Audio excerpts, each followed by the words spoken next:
The desert sun was hot and harsh. It burned the metal scraps and rusted machines scattered across the junkyard. The wind carried dry sand that scratched the skin and filled old engines. It was a place forgotten by the world. Only one man lived. There, he was known simply as the Man. He was tall, quiet, and always alone. He fixed broken things, traded parts for food, and didn't talk much. His small shack sat in the middle of the yard, surrounded by scrap piles that reached the sky. One afternoon, as the sun was setting and the shadows stretched long across the sand, the man heard something strange, a soft sound that it wasn't metal groaning. It wasn't wind whistling. It was a whimper. The man froze.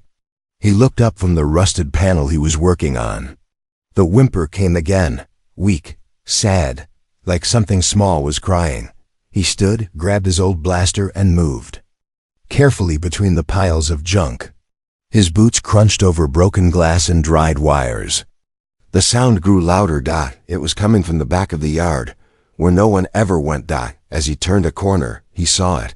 A small creature, hunched, covered in dust and dirt. Its body was thin, skin stretched over bones.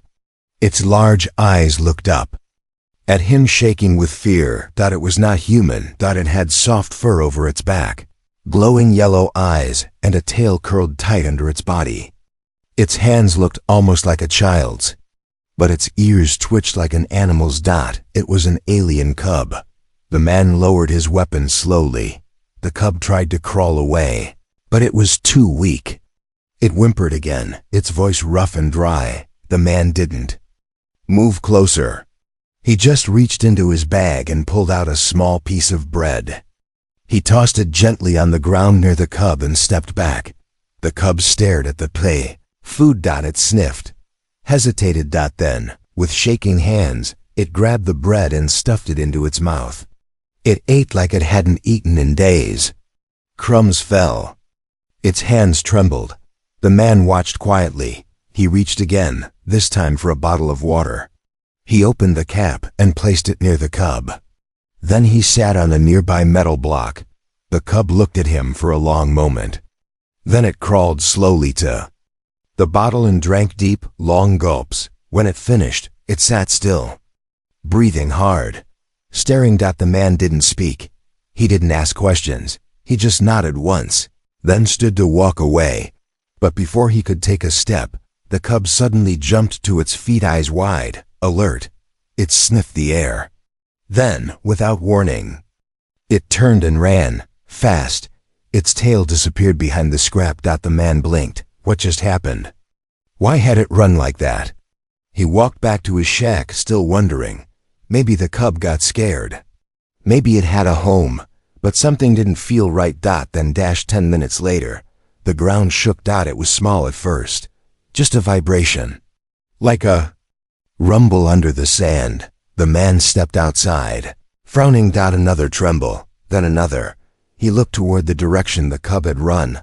The junk piles shook, and then he saw her. She stepped into view like a storm walking on two legs. She was taller than him. Her body was covered in striped fur, golden and black. Her eyes burned like fire. Her claws clicked against metal. Her body was curved, strong, and graceful, like a tigress walking with purpose. And around her neck hung a metal collar, dragging a chain behind her. She stopped just a few feet away. The man stood frozen. The cub appeared beside her, rubbing against her leg. The alien woman placed a clawed hand on her chest and dropped to one knee. Then she spoke. Her voice was deep, smooth, like thunder, wrapped in silk. "You fed my son," she said slowly, in broken human tongue. "I owe you." The man blinked. What? But she didn't move. She stayed kneeling, her eyes locked on his.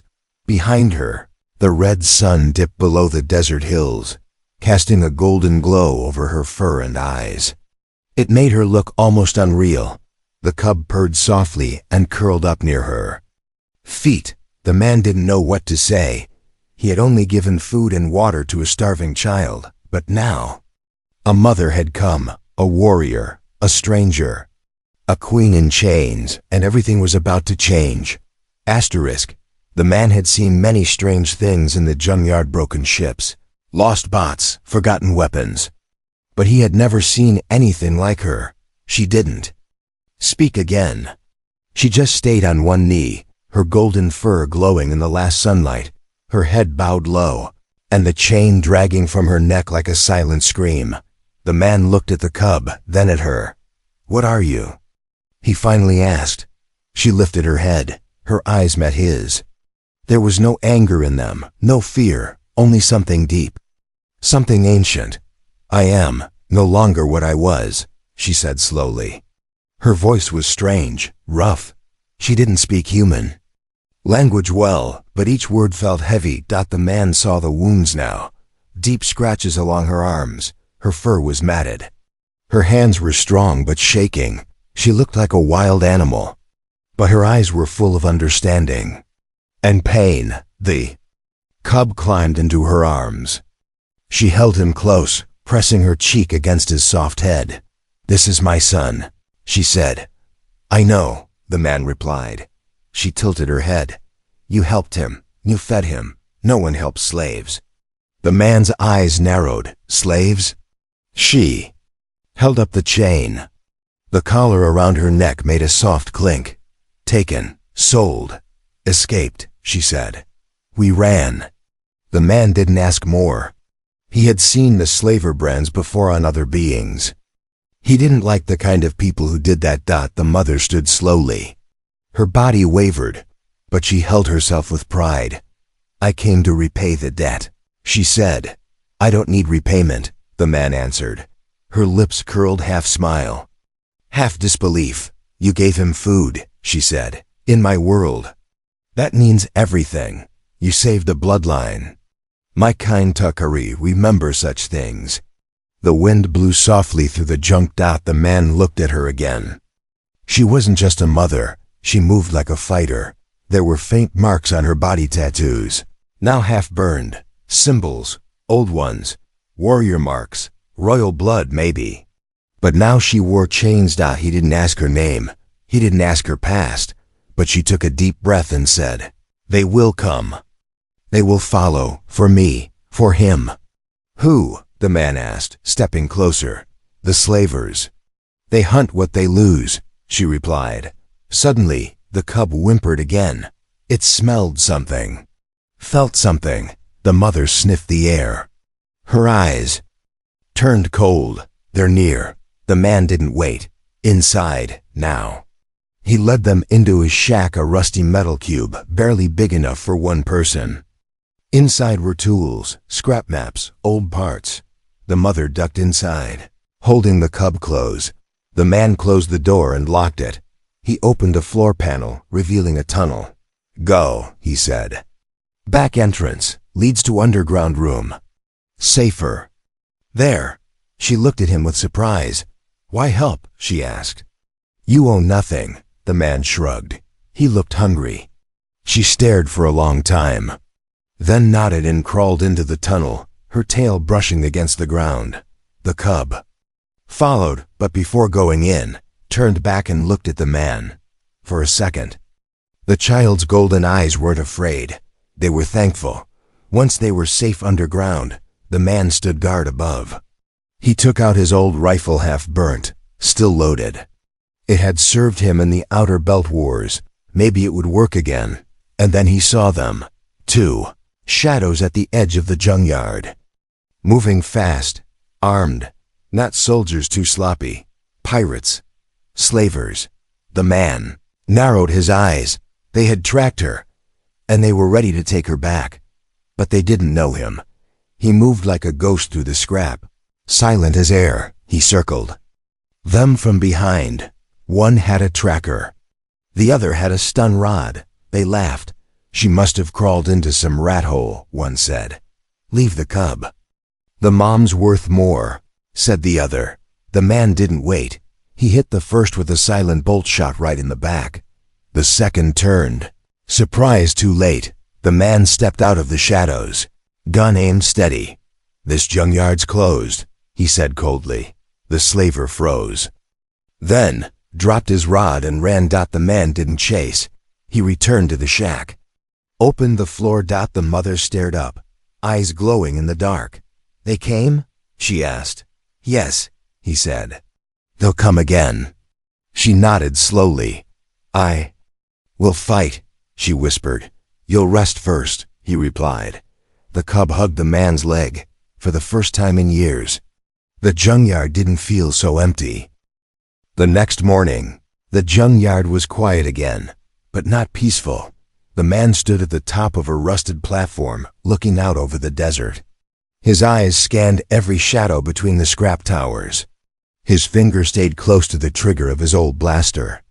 Something had changed, not just in the junkyard. Inside him, down below, in the hidden room beneath his shack, the alien mother sat with her son. She was wrapping cloth around her wounded leg. One of the slavers had hit her during the escape. Her hands moved fast, trained, steady. She wasn't just any slave. She was a survivor, a fighter, a mother with blood on her claws. The cub lay quietly, curled beside her like a warm ball of fur, but his eyes followed everything. He was learning. The man came down the tunnel again, carrying a tin cup of hot water and herbs. Here, he said, handing it to her. Drink. She took it, sniffed, and sipped. Her body relaxed just a little. I owe you again, she said softly. No debt, the man replied. You're safe, that's enough. She looked at him deeply, almost confused. In my world, no one helps without cost. This isn't your world, he said. She stared at him for a long time. My name is Jiraka, she whispered. He nodded, noted. The cub CHIRPD. The man chuckled. And what's his name? Ro, she said, rubbing the cub's soft head. Born in chains, first tasted freedom in your hands. Suddenly, a loud thump echoed above. Then another. Jiraka leapt to her feet, claws extended. The man ran up the tunnel. Outside, he found one of the old scrap towers had collapsed. A large engine had fallen too clean to be random. It had been pushed. He turned fast and saw movement near the edge of the yard. Scouts, 3 of them this time. Drones. Flying low. Scanning. They're back, he muttered. Zheraka. A stood behind him now. Her ears were alert, her shoulders tense. They will not stop, she said. They have marked me as runaway. I carry the scent of the brand. She pulled back the fur on her neck. A burn mark glowed faintly beneath the collar. Alien symbols carved into her skin. The man's jaw tightened. They want you. Or they want you dead, he said. Yes, she replied. He looked down at the cub still holding onto her leg. And him? Jiraka's eyes softened. If they take him, they will train him. Beat him. He will not survive long. The man looked around. This junkyard was his home. But it was no fortress. Not against what was coming. They're sweeping the area. More will come by night, he said. I can run again, Jiraka offered. I will draw them away. You can stay. The man shook his head. They'll come anyway. They know I helped. That's enough. She frowned. You would risk your life. For what? He looked at her. Then at the cub. He didn't answer. He didn't need to. Jiraka turned toward the deep junk piles. There may be a way. What way? He asked. She stepped closer. When I was taken, they kept me in a camp, a slaver ring, near the Black Cliffs. One of their transports crashed not far from here. If it still works, the man finished her thought. We steal it. She nodded. Fly far, find Sky City, safe place. Too far to walk, he muttered. But maybe not impossible. They moved fast. The man led them through a side route down into the oldest part of the yard. Long dead ships and engines, all buried in sand and time. At the bottom of a forgotten trench. They found it. A slaver dropship. Half dash. Buried. Black scorch marks on the wings. Broken panels. But the core? Still intact. The man opened a hatch with his tools. Lights flickered. Power cells cracked. But I can fix it, he said. How long? She asked. Till nightfall. She nodded. They had only hours as the man worked. The cub sat beside him, handing him tools like a quiet helper. Jiraka watched them. She had seen many warriors, many males. But this one, he had no armor, no army. Yet he stood against slavers for her son. She stepped into the ship's dark cabin. Her claws touched the cold walls. Memories, return chains, pain, silence. But this time, she wasn't going in alone. And this time, she wasn't a slave. She was a mother. And she had a human ally above them. The sky darkened. The hunt had begun. And they were no longer prey. Night fell over the junkyard like a slow blanket of ash. The stars above were sharp and cold, but down in the pit, a strange warmth began to grow, not from heat, but from something else. The man sat inside the half-buried dropship, his hands stained with grease and old plasma gel. Sparks jumped as he rewired the last core connection. Beside him, the alien cub slept curled up in a pile of fabric, chest rising and falling with soft breaths. And across from him sat her Zheraka, She watched in silence, arms crossed over her knees, golden eyes glowing faintly in the dark. Her wounds were healing, but her posture still held the weight of war, chains, and something deeper, shame. You work like a soldier, she finally said. The man didn't look up. I was, once. She nodded slowly, like the answer made sense. Did you lose? She asked. No, he replied. I left. She raised one brow. Why? Too much blood, he said. Too many ghosts. For a long time, neither of them spoke. The only sounds were the quiet buzz of wires and the cub's tiny sighs. Then Jiraka asked in a softer voice, why didn't you leave us behind? The man stopped working. He looked at her. Her face wasn't hard anymore. It was tired, unsure, vulnerable. I don't know, he said honestly. Maybe because someone should have helped me once, and didn't. She tilted her head, listening. My unit crashed during the retreat on Kirith 7. We called for aid. No one came. I crawled through the desert for 5 days with a broken leg. Nobody helped, he said, voice quiet. And now you help strangers, she whispered. Seems fair. Jiraka stood and walked slowly toward him. Her steps were light, like a predator who didn't want to scare prey. She sat beside him, closer than before. You are not like other males, she said. He gave a tired smile. You're not like other mothers. She smiled too, a rare, soft one. My kind, the Tekara. We used to be warriors, leaders. We ruled 3 moons. But when our home burned, we were sold. My strength became a price tag. My pride became a weakness.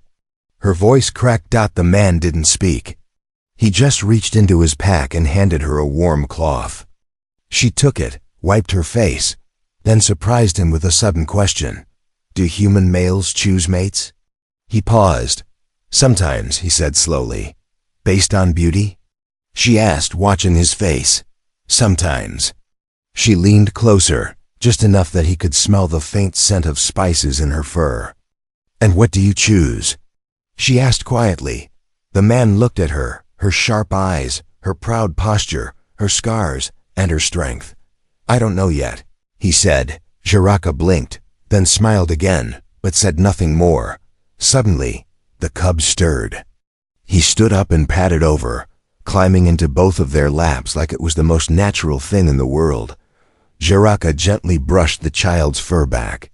The man rested a hand on the cub's shoulder. They sat there, human, tigress, and cub, in a quiet moment that didn't belong in this broken place. A family not by blood, but by choice. Then came the sound. Click. The man snapped around.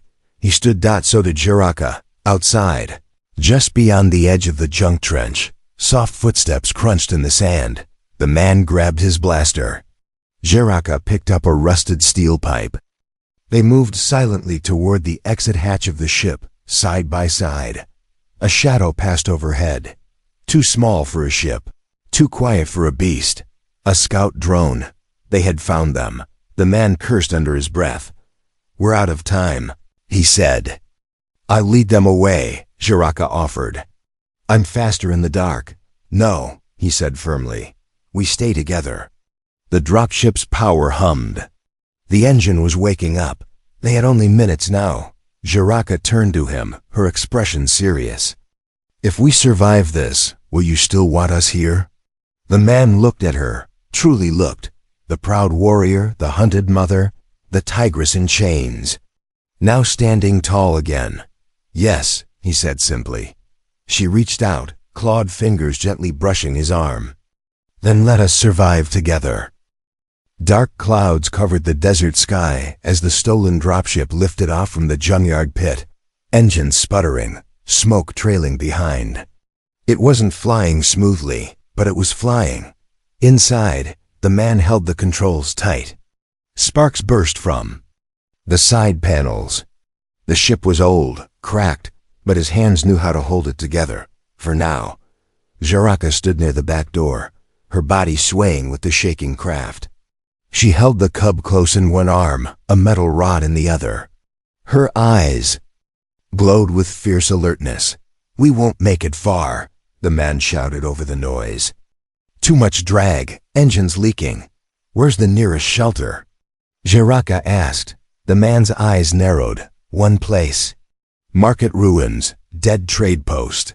Slavers won't expect us to land there." She nodded.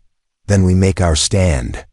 The ship groaned as it dropped low and landed hard on cracked stone. Dust exploded around them.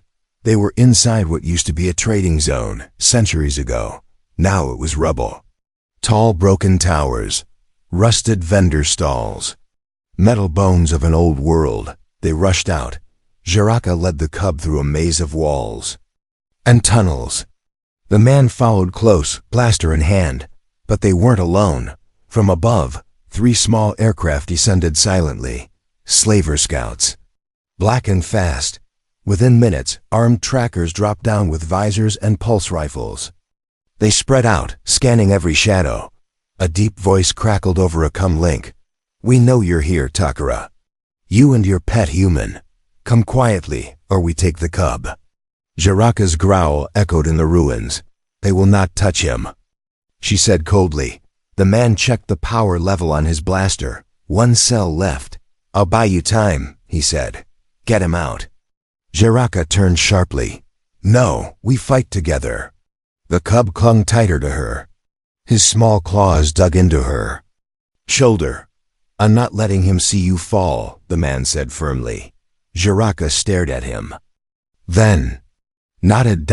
She hid the cub inside a hollow broken vendor stall, whispered to him in her native tongue, and kissed his forehead. Then she rose. "No more running." The first tracker spotted them and raised a weapon. But the man fired first. A clean headshot. The ruins lit up with fire. Jiraka moved like a flash of golden lightning.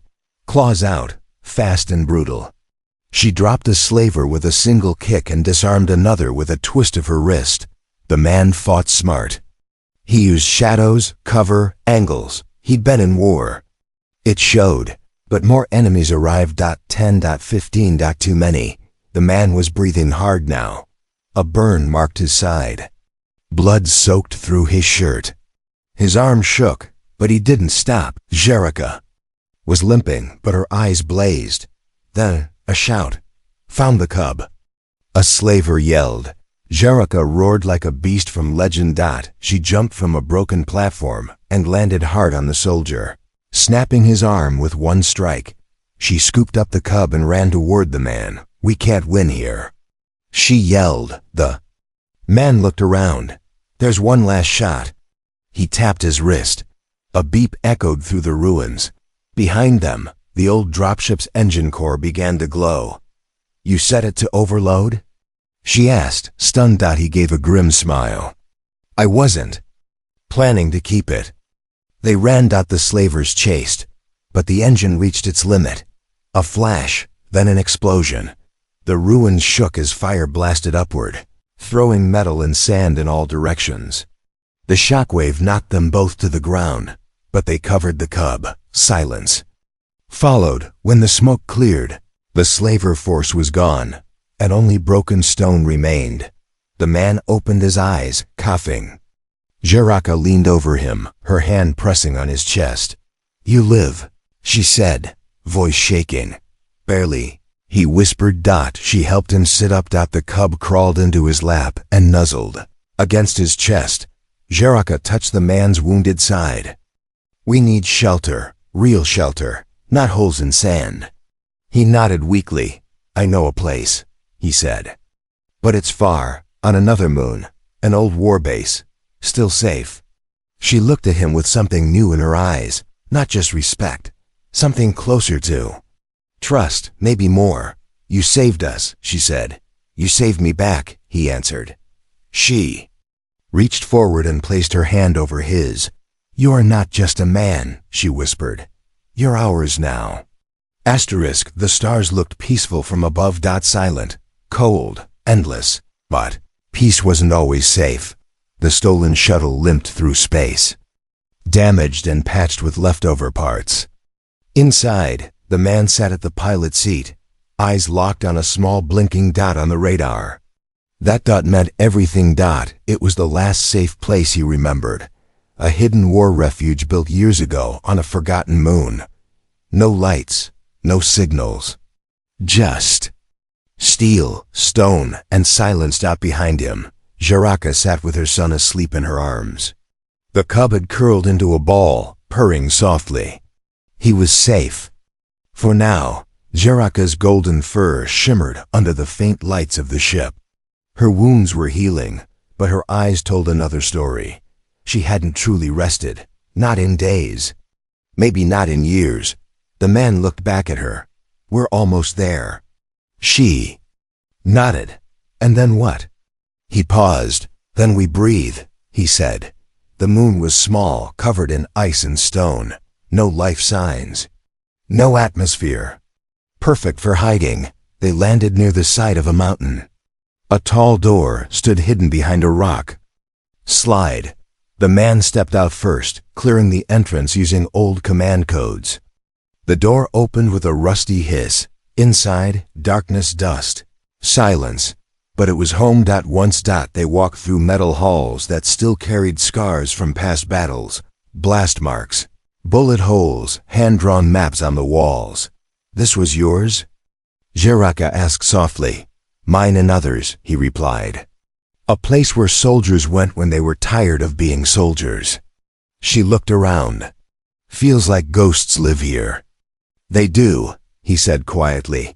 He showed her a room with soft mats, clean water, and working heat. The cub purred in his sleep, finally relaxing. Jiraka sat down slowly. Her body sagged as if the weight of the galaxy had finally lifted, even if only for one night. The man stood near the doorway, arms crossed. "You can rest here," he said. "No one knows this place, not even Earth Command." Jiraka looked at him. "And you? Will you keep running?" He shook his head. "I stopped running when I found him." He nodded at the cub. She blinked, her expression unreadable. Later, they sat together on a small balcony inside the base, a wide window that looked out over the frozen stars. The cub slept nearby, wrapped in a warm coat. Jiraka sat close to the man, their shoulders almost touching. "You're kind." "They say humans are selfish," she said. "And you're kind?" He asked. "We say males are takers, fighters, liars." He smiled. "And you think I'm one of those?" She studied him. "No, you gave without asking. You stayed when you could. Run, and you protect, not for power, but because your heart commands it." He didn't speak. "I was once mated," she whispered. "He died in a pit fight, sold for entertainment. They made me watch." The man's jaw tightened. "I promised never to feel again," she said. "To keep my heart in chains." He looked at her, not as an alien, not as a warrior, but as someone who had suffered and still stood tall. "You don't have to say anything," he said gently. But she did. "I want to feel again, with you." He turned to her, their eyes Met Dot, and for the first time, there was no fear. No debt, no war. Only truth. She reached out and placed her hand on his chest. He placed his over hers. For a few heartbeats, they were still. No alarms. No engines. No running. Just breath. And warmth. Then, the radar beeped. A soft sound, one the man hadn't heard in years. He rushed to the panel. One ship. Then two. Then five, all approaching fast. No, he whispered. It's impossible. Jeraka ran to his side. Slavers? He shook his head. No military. Human? Yes, she tensed. But they'll take me. They'll take all of us, he said. You, me. Ro, you're not supposed to exist in our system, she growled. Then we fight. The man's voice was calm, cold, steady. No, we escape. Jeraka looked at him, shocked. How? Where? He turned slowly, his eyes sharp. I built this base. I know one way out no one else does. She nodded slowly. Then I will follow. He reached for her hand. And for the first time, she didn't let go. The war base shook. Dust fell from the ceiling as engines roared overhead. The man stood in the control room, watching red dots move across the radar screen. Earth's military ships. He had seen them before, but never this close, never as enemies. They're scanning the ground, he said, eyes cold. It won't be long. Jeraka stood beside him, holding the cub tight against her chest. Ro was shaking again, eyes wide with fear. He was too young to understand what was happening, but he could feel it. They won't leave until they take you, the man said. Then let them try, Jeraka growled, her claws flexing. No, they're not like slavers. They won't throw nets, they'll drop bombs, he said. They'll erase this base. Say it was a mistake. She stared at him. You're one of them. They wouldn't destroy one of their own. I left, long ago, now I'm just a ghost in their system. Jeraka stepped forward. Then tell me the way out. The man walked to the far wall and placed his hand on a steel panel. A hidden door clicked open, revealing a long, narrow tunnel lit by red lights. It leads to a mountain ridge. There's an old rover hidden there, still charged. Jeraka nodded. Let's go. The man didn't move. She turned. You're not coming? I can't, he said softly. They know this place. They know me. If I run, they'll follow. If I stay, you disappear. Jeraka's breath caught. You would stay behind to save us? The man nodded. I was a soldier. I gave my life once for orders. Now I'll give it for something real. She stepped toward him, her eyes fierce. No, we go together. He touched her cheek gently. If I don't slow them down, no one makes it out. You'll have 5 minutes. Once I trigger the signal jammer, that's all. Jeraka's jaw clenched. Her heart pounded.